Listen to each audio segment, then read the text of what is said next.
What's good, everybody? It's your man DL Saint, man. I hope you guys are okay out there. It is Saturday, November 1st. It's around 9:40 p.m. on the East Coast here in America. And I had some people hitting me up. Everyone's watching air traffic control. We have the government shutdown. Of course, air traffic controllers are expected to work without pay. Um, Air traffic controllers received their first $0 paycheck, and we've been talking about it on this platform. If you guys don't know, I am a retired air traffic controller, FAA, with over 20 years of experience um, with the FAA, and I have a few more years experience as an air traffic controller in the United States Army. Um, so I do have a little bit of insight on here on this topic, and I've been trying to, what I'm saying, just kind of let you guys know from my perspective, my take on what's going on. So there have been some close calls within the system here recently. And I just want to show you guys a couple of videos. We're going to show you two videos, just kind of give you the news of what's happened. There's something that, there was a close call in Boston uh, yesterday. And I think a few days before that, there was a close call in LaGuardia. I think two aircraft came together. One was landing and they actually came together on taxiways. Minor damage, no real injuries. But we're going to look at this. And this is exactly what I've been talking about. The media is always kind of slow to catch up to find out what's going on. But, we've been talking about this over here. And I told you guys, like, this is going to happen. And I made a prediction. I believe that the government shutdown is going to end within the next 7 days. If it doesn't, we're going to have some real problems. And I'm not talking about safety issues, but we're going to have some issues with the air traffic control system. Our national airspace system is going to begin to grind to a halt because you need air traffic controllers to control the skies. And if they're not making money, they can't pay their bills. They can't come to work. They're going to go do something else. And that means we won't have controllers controlling the sky. So let's watch this first CBS Saturday morning report that is talking about the government shutdown. We begin with this morning's top story, the impact of the government shutdown on the nation's air travel system. The FAA says nearly half of the 30 busiest airports are dealing with a shortage of air traffic controllers. That contributed to a wave of flight delays across the country Friday, more than 5,700 nationwide. And last night at New York's LaGuardia Airport, two planes collided on the runway. Allie Bauman is here with more. Allie, good morning. Good morning. And before she gets into that, I didn't even hear about this one. So I have the video loaded up so we can listen to what happened with the close call with Delta and the twin aircraft. It was, I think it's Cape Air is the name of the carrier. And there's like a twin Cessna. We're getting to that in a second.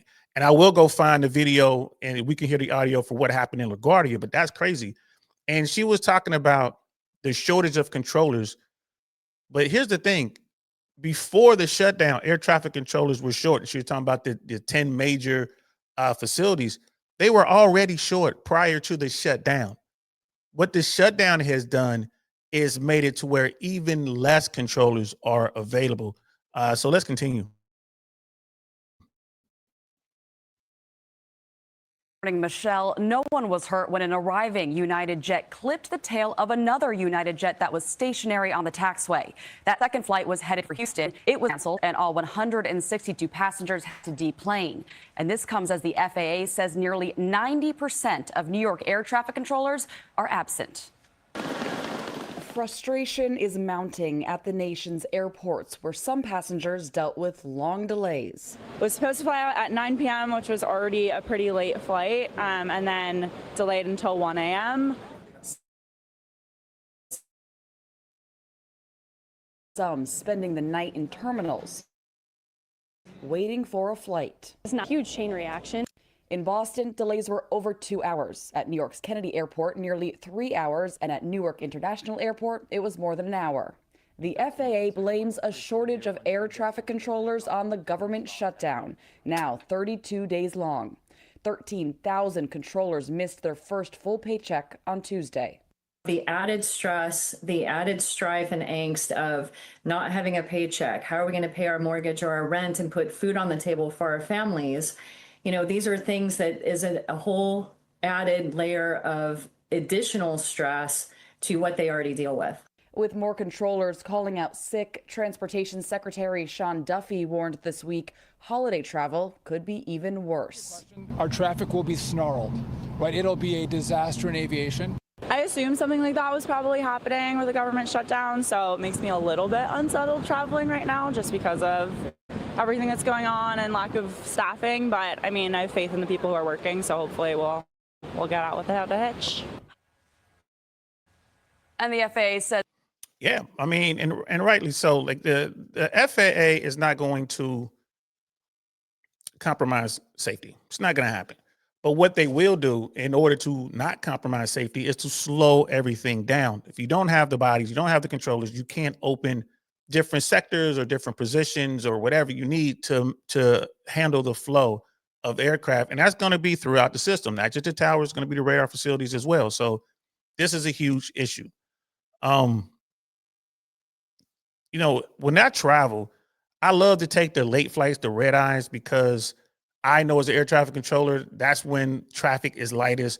And, if there are any delays, it's not really going to be because of air traffic control. If there are delays, they're normally delays because of the air carriers. They just blame air traffic control. But now when they say there's delays because of air traffic controls, I believe them because they just don't have the staffing. But I would normally, when I book flights, I like to fly the red eyes, especially if I'm going across the country or taking really long flights, because those are the easiest one to get in and out of. You can do your sleeping on the plane or reading or whatever you're going to do. And when you land where you're going, you're getting in early before the bulk of the crazy rush begins and all that kind of stuff. But when you're going out there now and you go for the red eye flight and they can't get you out, what happened is the controllers, however many they had to work that midnight shift, didn't come in. Mind you, it's like maybe some facilities, big facilities, might only have 2 tower controllers to work the midnight shift, to work from 12 a.m. to 6 a.m. or 12 a.m. to 8 a.m. I'm sorry. They might only have 2 controllers and a supervisor. And then they might have a handful of controllers in the radar part. So it doesn't take much. Remember, I was talking about numbers. It doesn't take a lot of sick outs to cause a problem. So if you only have 3 controllers scheduled to work the midnight shift and only one of them is available, that's definitely going to slow things down, because you just can't have a controller sit there for 8 to 10 hours and not give them some sort of break. And like, well, yeah, you do have a supervisor, but the supervisor has other duties as well. And a lot of the FAA supervisors aren't certified to work all of the different positions. So the supervisor really can't work. They can only do some like clerical type things. Some supervisors can work and they maintain their currency. You have to get, someone has to check out your proficiency every so often as an air traffic controller and even as a supervisor. So if you're a supervisor who worked there forever and you have all this experience, no problem. Those are the best candidates for the job. But if they just bring someone in from outside and they will only have them trained on a handful of positions, let's just, make up some numbers here. Let's say there are 10 positions you need to be certified on to be considered a full-fledged controller, full performance level, controller with FPL or a CPC. These are the terms that they use. Certified professional controller, CPC. Let's say it's 10 positions. Well, if you come in as a supervisor, even though you were qualified on all those 10 positions at the facility where you worked before, when you come to the new facility, they may only have you qualify on maybe 4 positions out of 10. And the FAA's reasoning for this is, well, the supervisor won't be working every day like the controllers. They're there to supervise. Okay. But now that supervisor can't help in a situation where there's a shortage, which is what we're dealing with now. They can't help if they lose too many controllers. Right. So again, there's so many issues within the FAA. And I know a lot of people are thinking, well, why isn't the supervisor required to be certified on all 10 positions in case something like this happens? You're going to have to ask the FAA, because it used to be that way once upon a time, but it changed. And the reason it changed is a lot of these supervisors were failing the training programs and they couldn't stay. And the FAA would have a person that they want to work this facility. Like, we want this particular controller to be the supervisor, but their ATC skill set wasn't good enough for them to make it through the whole process though, and certify on every position. And if you don't certify on a position, you can't stay. So they changed the rules. Okay, we'll just make sure they're certified to work a few positions, and we'll ensure that there's always enough controllers there. And here we are in a situation where there are not enough controllers. So this video here, it's going to be linked in the description below. You can go and check out the rest of it. It goes into why the controllers aren't coming to work, which is the stuff I was talking about. It goes into staffing. It goes into basically the fact that they're not getting paid, right? And that's just common sense. And the Transportation Secretary Duffy a few weeks ago was real tough on this. If the controller's sick out, we'll fire you type stuff. But now he's really backed off of that.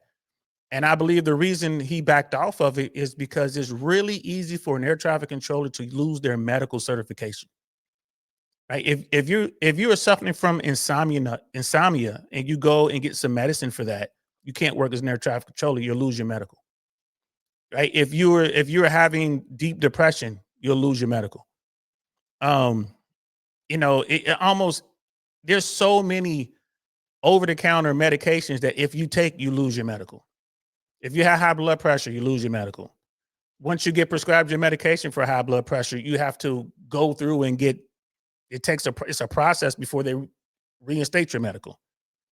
So it's real easy for an air traffic controller to lose their medical. And once they lose their medical, they can't work.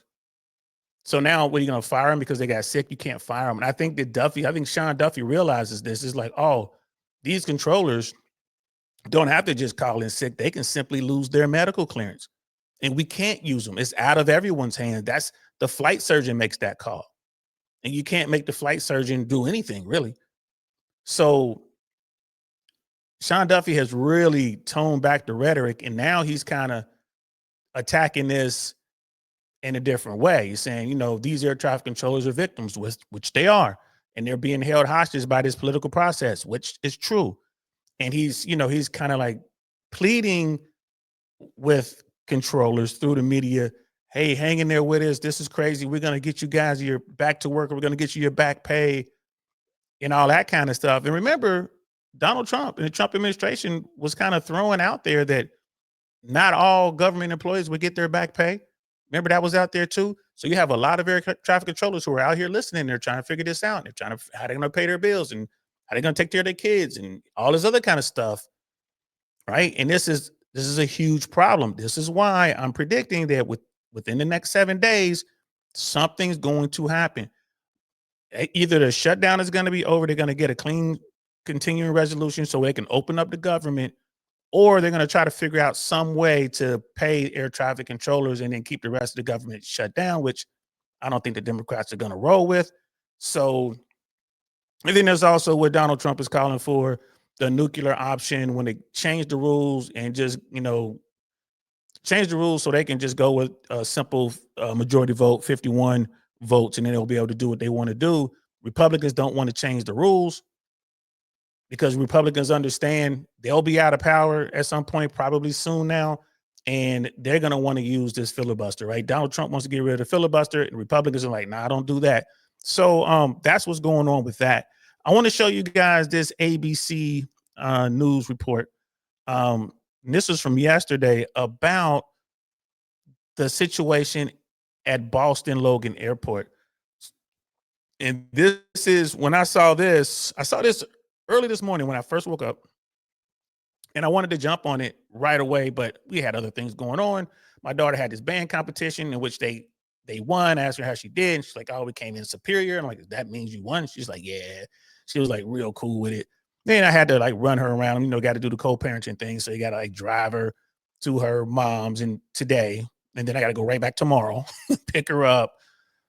We'll talk about that some other day. Co-parenting is great, but it's not great at the same time. Like it's you'll do anything for your children.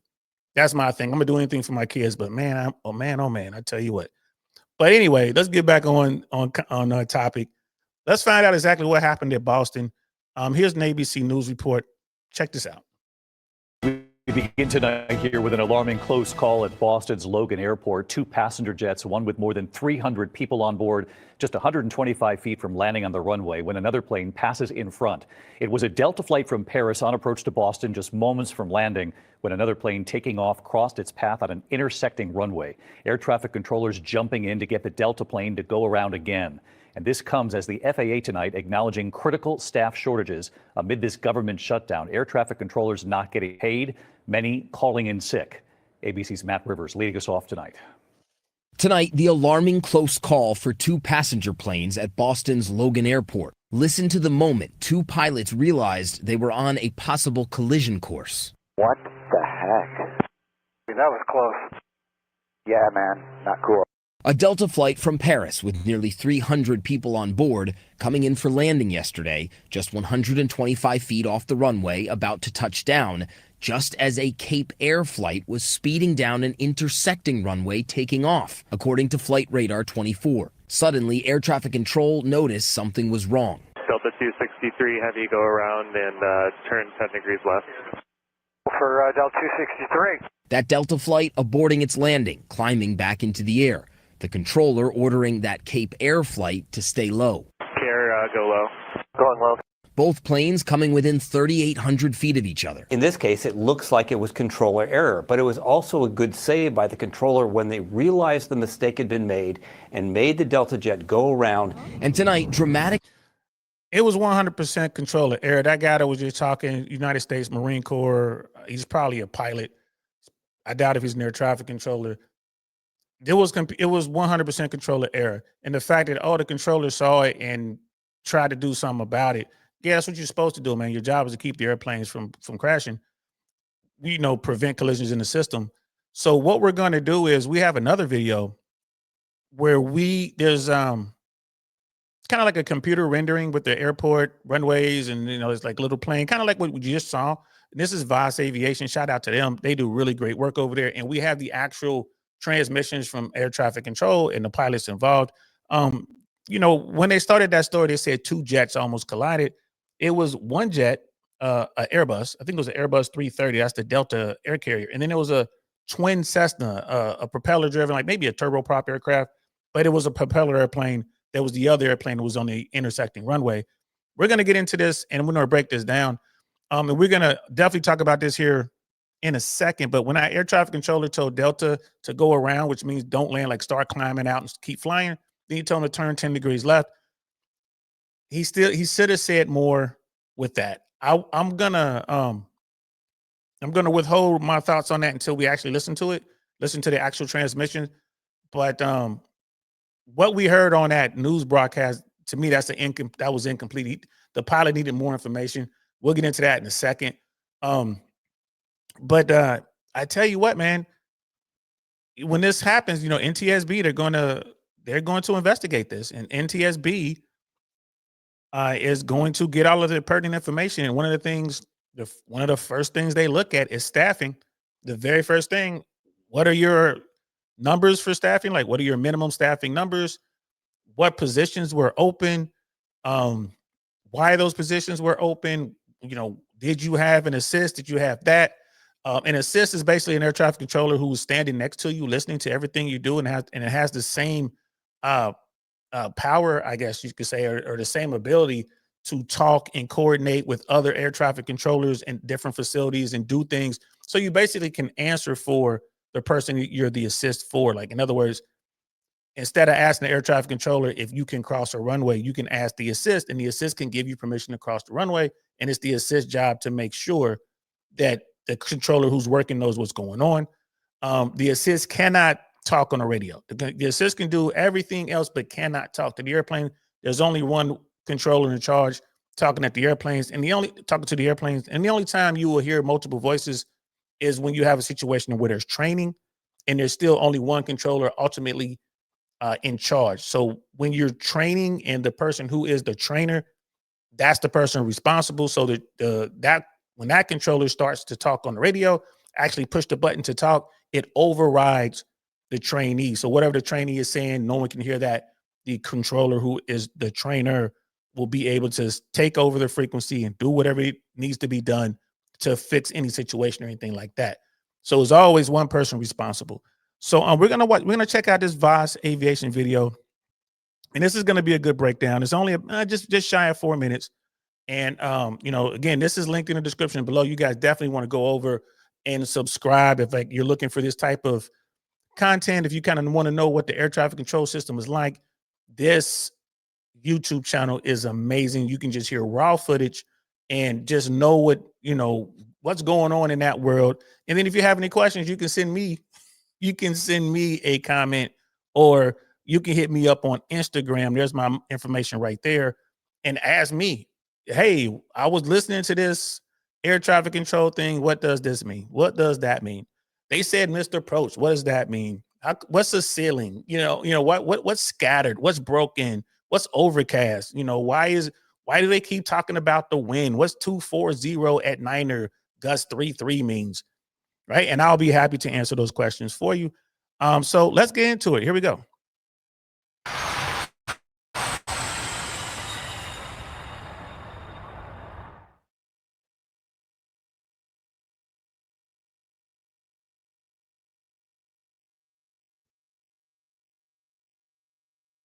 Delta 263 Heavy, contact tower 128.8, have a good day. 28 Delta 263 Heavy, mostly.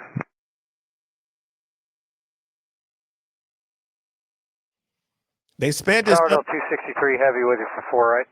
Delta 263 Heavy, Boston, tower following Cessna 402 on a mile final. Traffic holds on the crossing runway 4 right, clear lanes. Clear line 4 right, Delta 263 Heavy.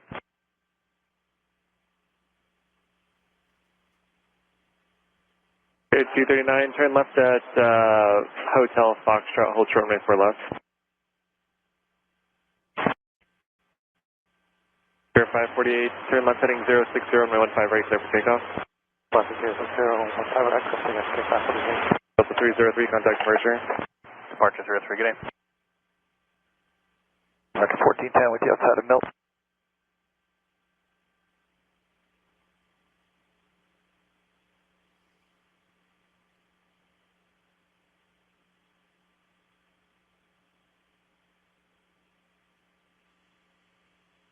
American 1410 with you, Milton.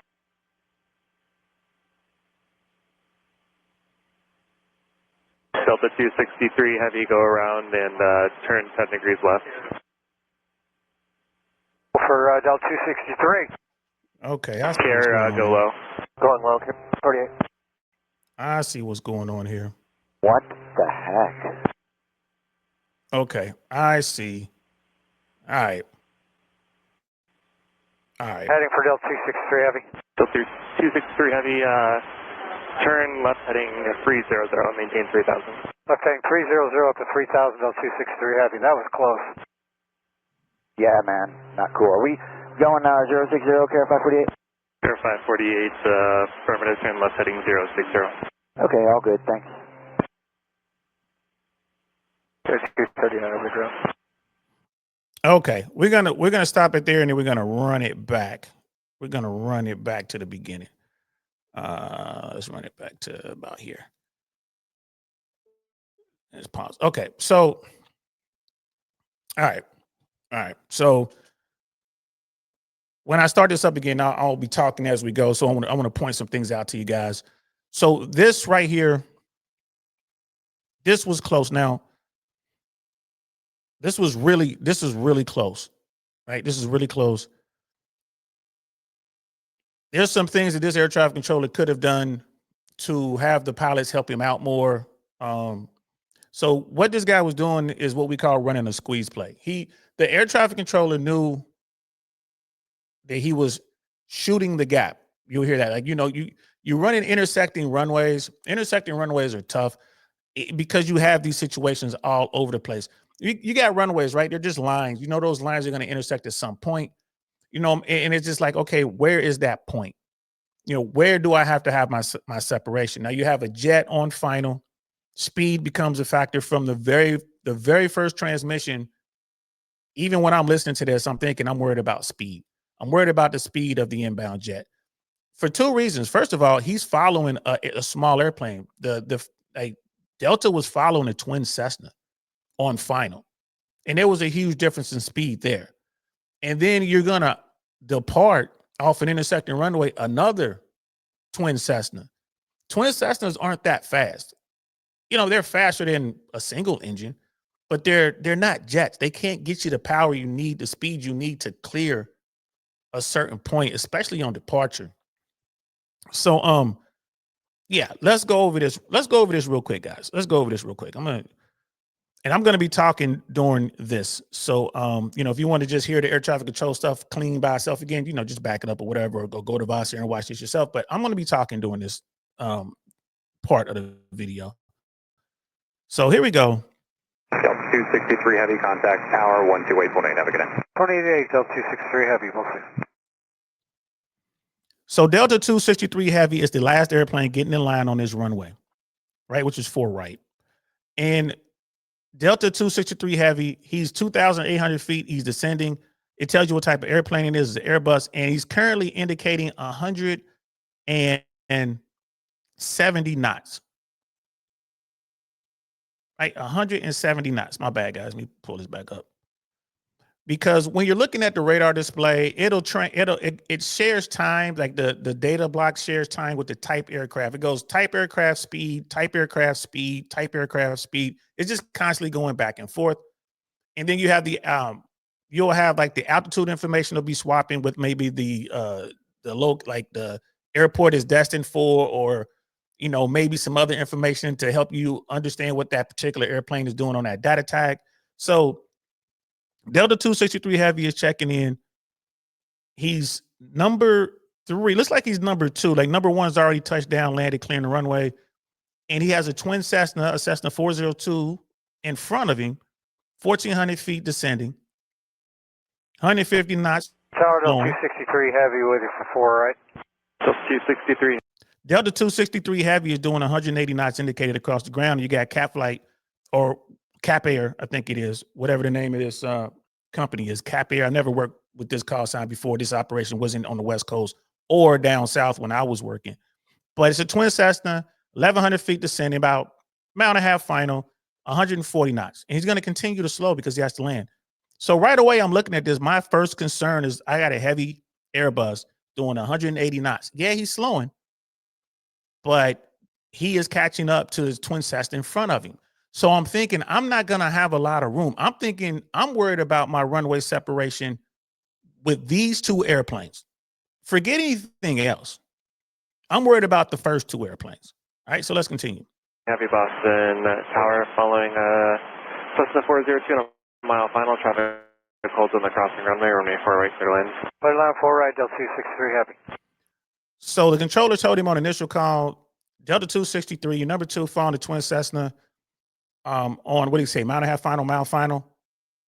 He told him traffic will be in position on the intersecting runway. Runway 4 right, cleared land. Okay, that's cool. But the controller was thinking as he was talking. So that tells, because it's a lot of you know, kind of you're thinking. If you're gonna run a squeeze play, you need to know that's what you're doing. I'm running a squeeze play. This is how it's gonna go. I wouldn't have cleared Delta to land if I know I'm going to launch an airplane off of the intersecting runway. I'm going to sequence him. Number 2, you found a twin Cessna, mile and a half final. Reduce this. I would tell him, like, you know, reduce to approach speed or reduce the slowest practical inbound speed or whatever. How you want, tell him to slow down on the first call. I want you to slow down even more. And the pilots can help you out. They'll do things to slow that airplane down. Right? Because every, you know what I mean? Like every mile he can shave off the time, like, you know, if he can slow that down, if he can go from 180 knots to 160 knots, and he can do that right away, that can save you a whole bunch of heartache. So I would tell him to continue. I would have called the sequence, your number 2 following the twin Cessna, right? And I told him traffic in position, intersecting runway. I would just give him that information just so he can say, okay, I know I'm following the twin Cessna in front of me, been following his twin Cessna, right? Because, you know, he's been out there talking to the radar guys. He's heard this airplane is out there. He knows airplanes out there. He's like, okay, and there's going to be an airplane in position on the intersecting runway, right? So he's like, okay, if I look over there and see a airplane on the runway, cool. But I wouldn't have given him a landing clearance. So I would have let him acknowledge that. Your number 2, follow twin Cessna traffic will be in position on the intersecting runway, a twin Cessna 402. Pilot would have came back, Roger, traffic in sight or something like that. I'd have told him to slow down. That initial call as well, reduce to slowest practical speed. And then he will say, Roger. And then I will go right back to him, Delta 263 Heavy. There'll be one departure from the intersecting runway prior to your arrival. Spec landing clearance, short final. That's what I'm going to say. I'm not giving you your landing clearance now. I'm letting the pilot know what I'm worried about. I'm worried about this intersecting runway. I'm going to launch an airplane before you land. You're following a slow airplane. I already asked you to slow down. And I'm not giving you a landing clearance because the pilot will not land without a landing clearance. In case something goes wrong, he's going to ask for that landing clearance, which is like a memory jogger. So, but that controller sounded like he was thinking. And it's like, okay, that controller wasn't committed to what he's doing. So, all right, let's continue.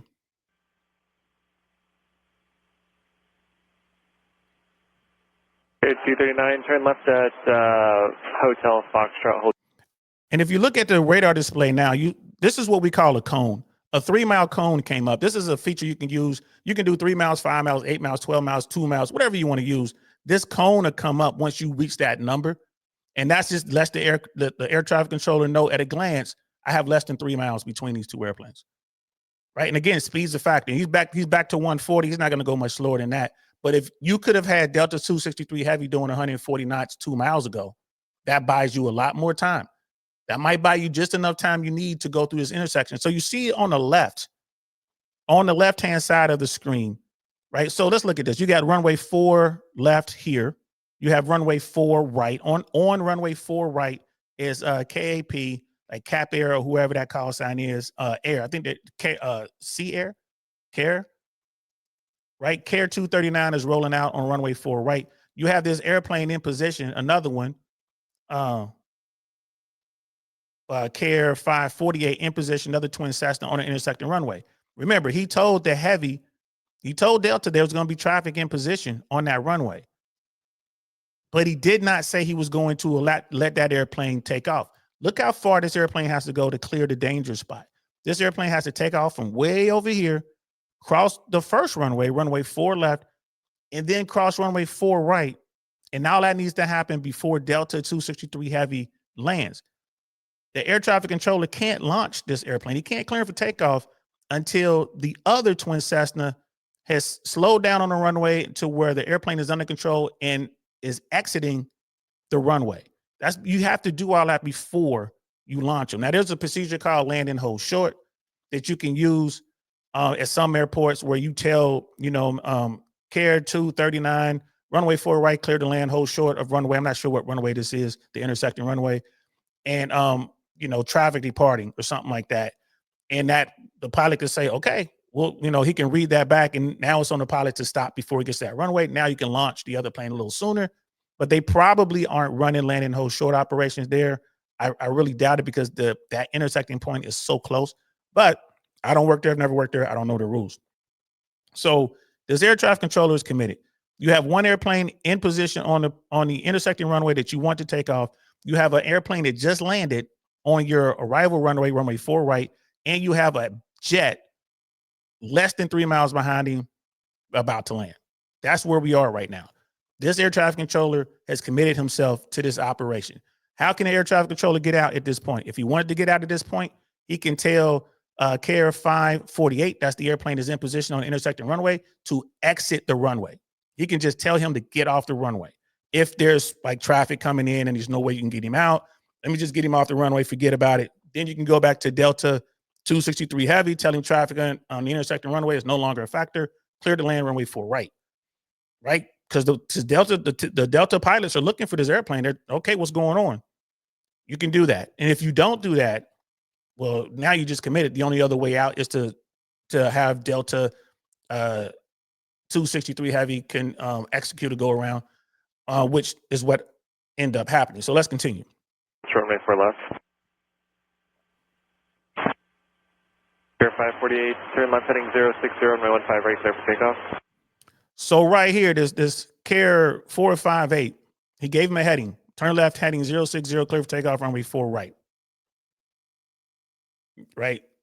4 right, which is the other intersecting. What the hell? Let me back that up again. What is he doing? Oh, here it is. 1-5 right. There it is. I'm like, that don't sound right. So we have the intersecting runway is 1-5 right. Damn, Boston got a crazy situation here. 1-5 right, clear for takeoff. So Care 548 Twin Cessna in position, runway 15 right, has been cleared for takeoff. Care 239 is on runway 4 right, presumably about to exit the runway. And then you have Delta 263 Heavy inside of about a mile and a half final landing, runway 4 right. The Twin Cessna is not fast enough to get through this intersecting point. It's not fast enough. And another thing that troubles me with this is that the air traffic controller has no urgency in his voice. If I'm working this situation, this is what we call a squeeze play. I'm committed to this. I know I'm doing this. I'm telling Care 548, runway 15 right, clear for immediate takeoff. Traffic, mile final landing 4 right. No delay through the intersection. I would have already told the crew on the ground, like, hey, expect an immediate. This is, this is going to happen. This is what we're doing. You have to like paint the picture to the pilots. Care 548 is in position 15 right. Right. Traffic 4 mile final. Delta is a heavy Airbus. Right. And expect an immediate or something like that. Or even before you put him in position, you want to convey to this pilot that when you get your clearance, I'm gonna need you to haul ass, basically. So before you put him in position, this is how you need to know way back when that you're going to do this. Before you put him in position on 15 right. Care 548, traffic 5 mile final is a heavy Airbus landing 4 right. Expect an immediate, right? Runway 15 right, line up and wait. Traffic company, short final, landing 4 right. Now you just told this pilot everything he needs to know, right? You just painted the picture. All right, we're in this Twin Cessna. You're out there. He's telling you he's gonna put us in position on our runway 15 right. We're gonna look off to our right to look at runway 4 right. We know that there's an Airbus out there that we're gonna need to be in front of to depart before he lands 4 right. And then our company is a Twin Cessna out there about to land on 4 right. Okay, cool. So get in position. You guys, they're looking, they're doing all their checks, they're ready to go. They're looking, okay, there's our company touching down. All right, we see the Airbus out there. Okay, we're waiting on our clearance. When we get it, it's going to be an immediate, and we're going to haul ass and get through that intersection. That's what we're waiting on. And that gives the pilot an opportunity to say, hey, I'm cool with this. I'm going to make this happen, do the best I can to make this happen. Or, man, I don't like this plan, bro. We'll just hold short of 15 right. We'll just hold short. I don't even want to do it. Because the pilot can tell you, no, like I don't want to do it. But this controller didn't give him any options. And the controller has no urgency in his voice. None. And he did not say immediate takeoff, I don't think. So let's keep going. No.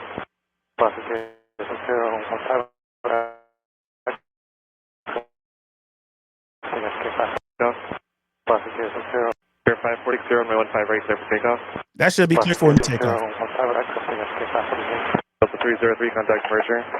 Departure 03, good day. That should have been clear for immediate takeoff. Traffic, Airbus, mile and a half, final landing 4 right. That should have been immediate. In your voice, everything, urgency, all that. And the pilot like, okay, here we go. Boom, we're going. That's what that should have been. American 1410 with you outside of Milton. So right here, American 1410 checked in outside of Milt. That's probably way out there somewhere landing one of these runways. The air traffic controller didn't acknowledge American 1410. Right? He's not talking to anybody. So what that tells me right now, the air traffic controller just realized this is a squeeze play. The air traffic controller is just now realizing this is a squeeze play. Maybe another air traffic controller, maybe the supervisor, someone else looked over, is like, hey man, did you just clear that guy for takeoff? And he's like, huh? Bro, you got Delta on short final. What are you doing? So now air traffic controllers are talking about, everyone's looking at what this guy's doing. Everyone in the tower is looking at what this guy's doing. The guy's like, what did I just do? Right? Remember, Delta doesn't know that this airplane is going to take off before he lands. Delta was told that the airplane was going to be on the runway and was told to clear the land. Delta's like, all right, cool. I see the guy on the runway. Cool. So Delta's thinking that guy ain't going nowhere. Cleared the land. Boom. They're probably thinking like, hey man, let's plan to make the first available taxiway. We're going to get off and help these guys, whatever. Right? And then now Delta's hearing runway 15 right, clear for takeoff. Delta's probably out there like, what is he doing? Right? What's going on? And that silence is not deleted. Voss Air deletes a lot of the silence because they want to just hurry up so you can hear transmissions. They purposely didn't delete this so you guys can hear all this dead air. There's a lot going on right now, and no one's saying nothing. Everyone's looking at this. The pilots in the twin Cessna, the pilots in the Airbus, the air traffic controllers, everyone's looking at this, and it's not going to work. That's the key. It's not going to work.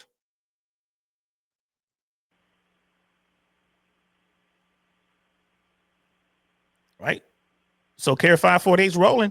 You can't stop it now. American 1410 with you, Bill. American 1410 second call. No one answers. They're looking at this. This is not going to work. Look, Delta 263, have you go around and turn 10 degrees left. So the controller keys up. Delta 263, have you go around. Now let's talk about the rules. I'm looking at this now. This radar depiction. This isn't actual time. Like whenever I would train people, I would tell them, hey, when that radar is the past, you're looking into the past with that radar, you have to look out the window. Look out the window to see what's going on right now. Look at the radar that tells you what's going on in the past. So you must have your separation in the tower environment before your airplane gets over the threshold, which is like the first part of the runway. We're not going to get real technical with it, but just for the purpose of this conversation, you must have your runway separation when that airplane crosses the threshold of the runway, right? So we're looking here, Delta 263 Heavy in this depiction on this radar, right? You look at this picture on the radar, Delta 263 Heavy appears to be crossing the threshold of the runway. His separation needs to exist. There's supposed to be nothing on this runway. Nothing's going to impede with this runway. Nothing's going to come close to this runway. But you got this airplane who's taking off, and clearly he has to cross Delta's runway to get airborne right here, right? Intersecting runway. This is the problem. The air traffic controller did not fix the situation before Delta 263 Heavy got to the end of the runway. That means it's 100% air traffic control's fault. We used to call these a deal. We used to call this situation right here a deal. So what needed to happen is when that air traffic controller was not saying anything and it was all that dead air and probably people screaming at him saying, what are you doing? And all this kind of stuff. He should have told Delta 263 Heavy to go around 15, maybe 20 seconds prior. Because this radar plot looks like Delta's barely over the runway, but in reality, the whole airplane was trying to land. The entire airplane was over the runway, clearly trying to land. This radar depiction is a look into the past. So when people show me stuff like this, I've been like a party to some of these inquiries, and they'll look at stuff and they'll say, hey, have a look at this. According to this looked like the air traffic controllers had to go around prior to losing separations. Like, nah, you're looking in the past, right?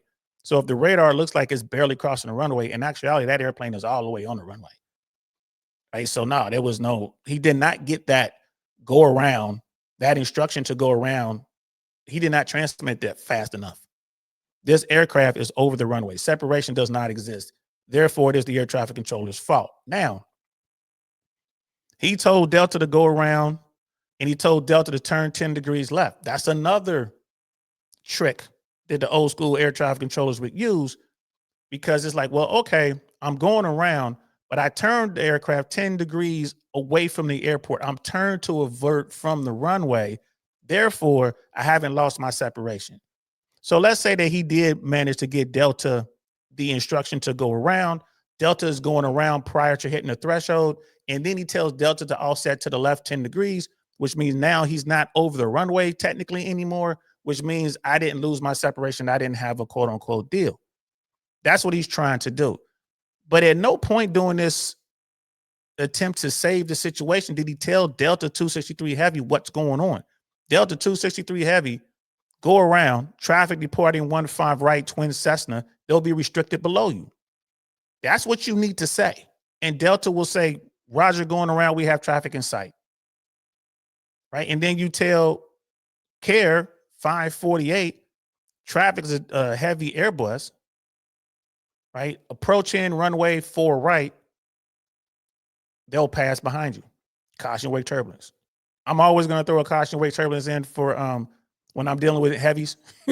I just always do it. If I'm dealing with heavies, I'm going to say caution wake turbulence, even though I'm certain that wake turbulence won't be a factor. I'm pretty certain it won't be a factor, but it could be. It could be. Delta's going around and offset to the left. I don't know where this twin Cessna is. And once this twin Cessna gets airborne, if Delta is passing above them, that wake turbulence is coming down. And wake turbulence in the air works the same way it does in the water. It comes down and kind of works its way out. So wake turbulence could indeed be a factor here.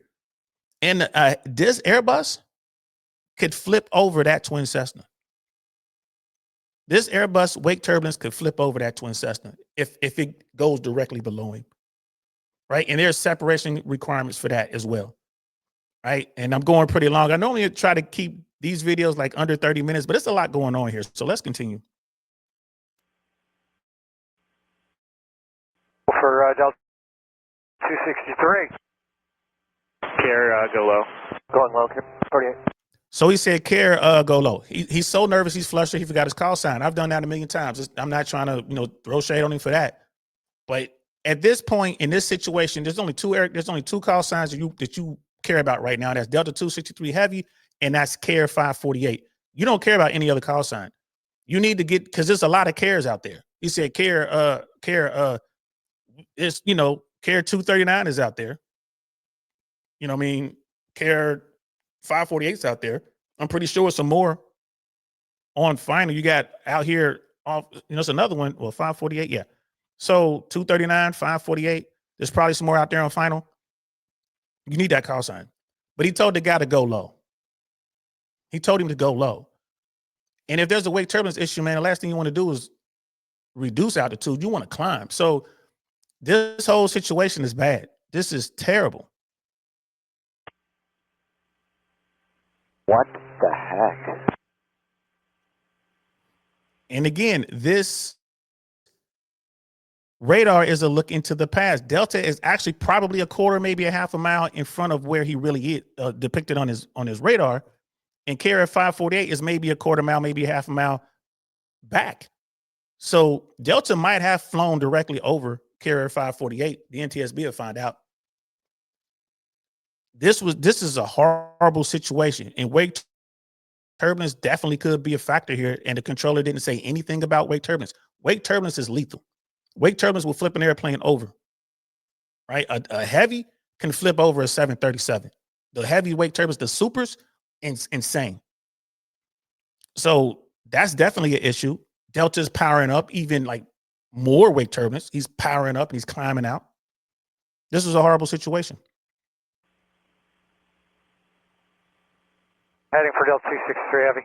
Delta 263 Heavy, turn left heading 300. Maintain 3000. Okay. Delta 263 Heavy is asking for, again, the controller had no plan for getting out of this situation.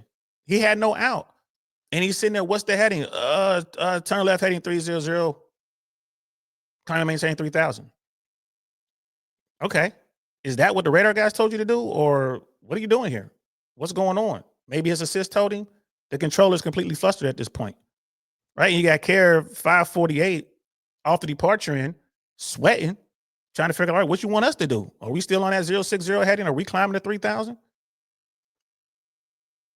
Right? So he's like, we're about to turn left, about to turn eastbound. But luckily he turned Delta northbound. So it shouldn't be a factor. You said go low. What does that mean? Can I climb now? You know what I mean? Let's see if he told CARE 548 to climb. 300 up to 3000, Delta 263 Heavy. That was close. Yeah, man. Not cool. Are we going 060, CARE 548? CARE 548, affirmative, turn left heading 060. Okay, all good. Thanks. turn left heading 060, and what about the altitude? Because remember, he said stay low. Don't know what that means. What about the altitude? What am I climbing to? And he's probably like, I'm just going to fly the departure procedure at this point. Both crews are upset. Now, how could the controller have gotten, well, and last thing I want to say about this controller ain't coming back to work. He ain't coming back to work for at least probably a month, if not longer. And he's going to get paid for that too, because this controller, he's going to have some nightmares about this. The dude might not come back to work, period. Right? He might not come back to work, period. But how could he have kept himself out of trouble in this situation? And the answer is simple. When you're an air traffic controller, if you tell the pilots what's going on, they'll do everything in their power to help you. Right? If he told Delta to slow down on the first call, I'm going to be launching. I'm going to have an airplane take off on an intersecting runway. He's in position. If you tell them that, Delta's like, yeah, cool, we're going to slow this all the way down. We're going to help you out there, Tower, no problem. If you tell the twin Cessna that's in position, hey, man, as soon as your company, like you paint that picture, like I said, there's a twin Cessna short final, your company short final, there's a Delta, there's a heavy Airbus out there in Delta colors, Delta heavy Airbus, right? Expecting immediate. You're letting the pilot know, like, yeah, man, we're going to have to boogie on this one. Runway 15 right, line up and wait. And the pilot is going to line up and wait. And the next thing you want to say to that pilot on the runway is clear for immediate takeoff. That's what that pilot's expecting to hear, and that should be the next thing out of your mouth. So as soon as you're ready to clear that guy, you're not talking to anybody else. Care 548, runway 15 right, clear for immediate takeoff, traffic mile and a half final, Airbus. And they're going to take off. You won't even hear them. They're not going to say nothing. They're going to take off. Maybe the other guy might key up and say, we're rolling, we'll beat him. Something like that, because they know what's going on. Or they might say, that's too close. We're not going. Unable. We're not doing it. Fine. Get him off the runway.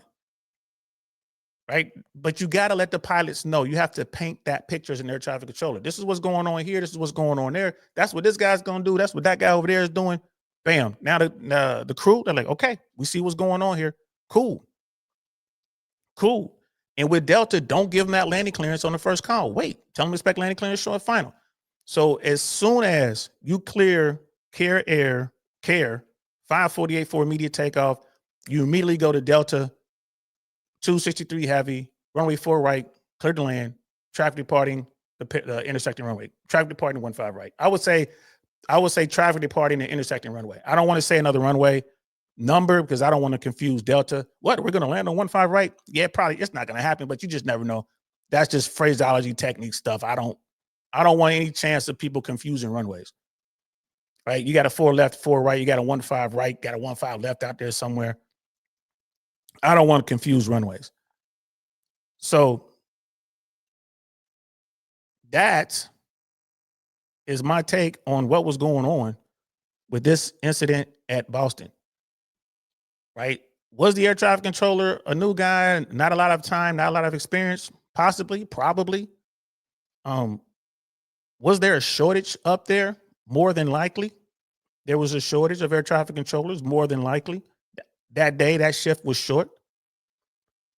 Would this have happened if it were fully staffed in the tower and there was an assist and there were other controllers up there and the supervisor was free to watch? Maybe. Maybe when you go to do something, controllers, air traffic controllers like chess, man. If you're not 7 moves ahead, you're wrong.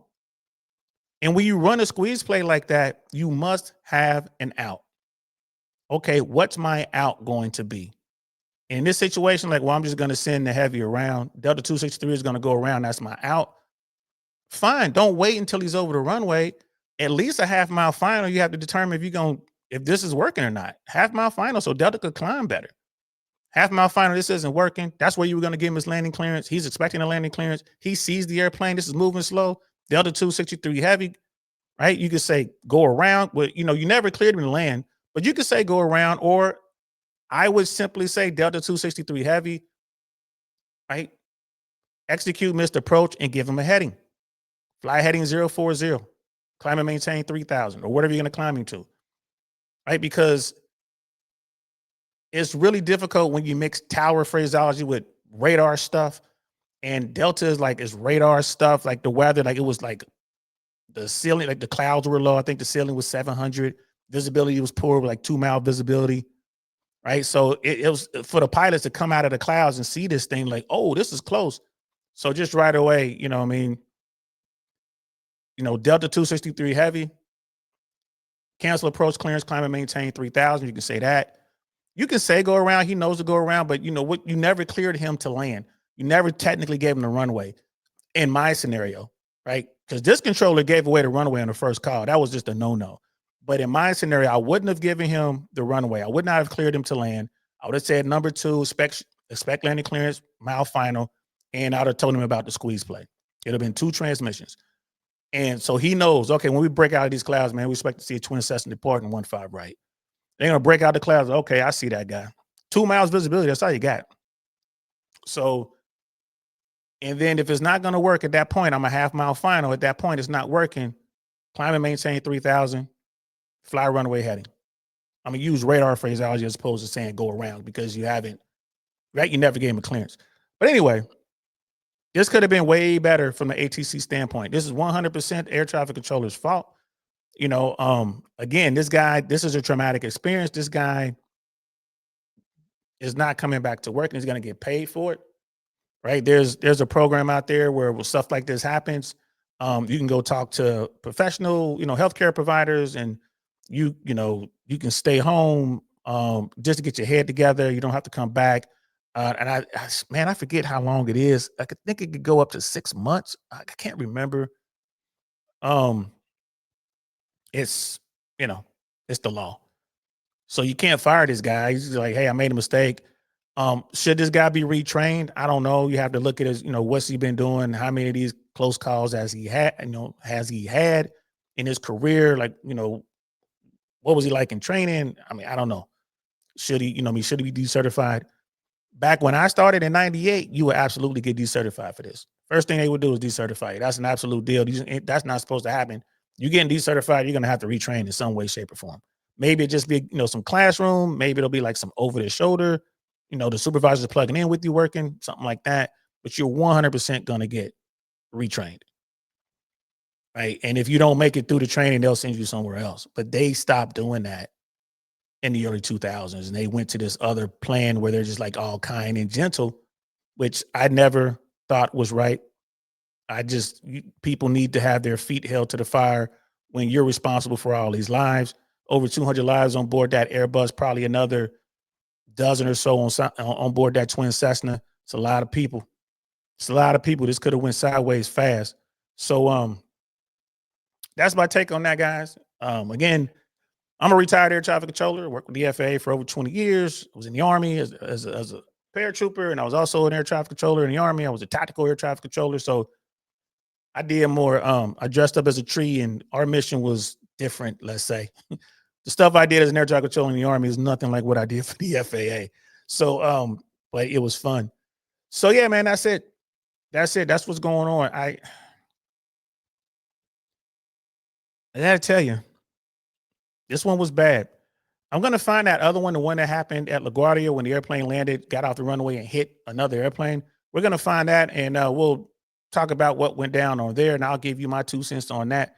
Yeah, that's all I got, guys. As you can see, I'm kind of dressed. I was out doing some networking, and I might have to go back and do a little bit more networking. So I'm kind of like semi-business, casual kind of look. Got my hoodie, got on my jacket, pocket square, got on my cap. You know what I mean? And I was trying to figure out which hat to wear. As you can see, I'm like, oh, do I want to go with this one? Do I want to go with this one? Do I want to go with no hat at all? Do I want to take the blazer off and, go with a regular jacket? So many choices, so little time. But anyway, I went with this. It is what it is. Every now and then you want to try to look like you kind of like maybe used to be a gentleman or something like that. And I got this event next Friday coming up where I'm definitely going to have to put on some gentleman attire. I'm going to be in a gentleman uniform for that. So I'll take pictures and make sure I post it. I'm always talking about fashion and how to dress for success or how to blend in, with the natives. So anyway, that's it. I hope you enjoyed it. Don't be afraid to comment, subscribe, share, like, all that good stuff.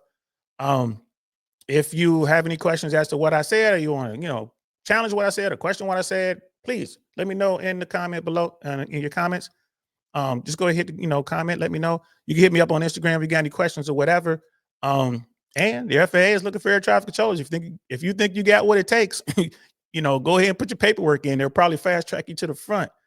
And if you make it through all the training, bro, you'll be making some decent money. You'll be making six figures no matter pretty much where you land. Normally it's a great career, but right now, it's dealing with some issues. So that's it. I got to go. I'm DL Saint, man. I hope you guys enjoyed that. And I will talk to you guys later. Thanks for watching my video. And if you enjoyed that, don't be afraid to comment, like, subscribe, share, all that good stuff, because every little bit helps. We're trying to grow. We're small over here. We really appreciate your time. And if you enjoyed that video, YouTube thinks you will enjoy this video or maybe that one. Either way, we'll see you soon. Peace.